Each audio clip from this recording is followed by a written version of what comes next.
আজকে word formation শিখবো সবাই দেখো। আচ্ছা এখানে কত অক্ষর দেওয়া আছে? কত অক্ষরে? পাঁচটা অক্ষর আছে না? C H A I R chair. Chair মানে সবাই জানে চেয়ার।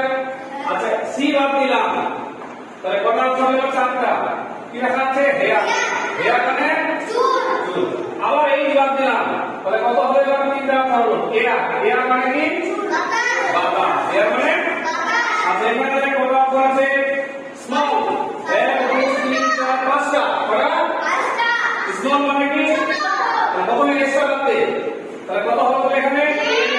4টা অক্ষর। মল মানে হলো শপিং মল যেটা বলা। আচ্ছা এখানে তাহলে এবার এম বাদ দিলাম তাহলে কি বাদ হলো? এ ডাবল এল। অল। অল মানে কি? অল মানে বল শুনলো। এবার এখানে স্টেবল। বলে দুইটা স্টেবল আছে। স্টেবল মানে স্থির। স্টেবল মানে কি? স্থির।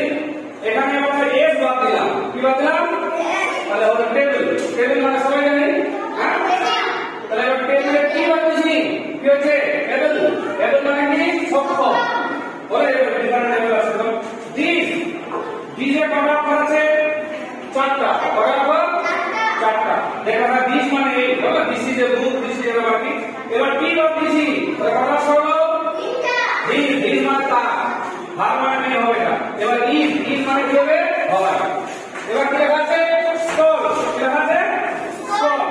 স্টল মানে ধমকানো। স্টল মানে কি? ধমকানো।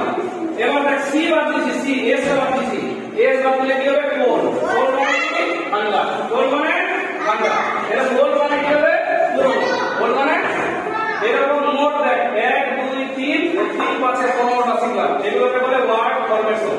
মানে একটা ওয়ার্ড কিভাবে তৈরি করা হয়, একটা থেকে অনেকগুলো কিভাবে তৈরি করা হয়। ঠিক আছে? এগুলো সব করাতে বাইরে থাকবে। আচ্ছা